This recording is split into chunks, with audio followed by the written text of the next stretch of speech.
চুপচাপ সবাই দেখতে থাকুন। জালের মধ্যে একটা শয়তান আটকা পড়ছে। এখন বাজে রাতের 2টা 30 মিনিট।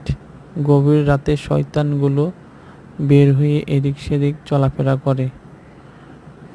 পথের কোনো ভুল ত্রুটি হলে তখন এরকম জাল থাকলে জালে আটকা পড়ে। আজকে সেরকমই একটা দৃশ্য চোখে পড়লো। চুপচাপ দেখতে থাকুন।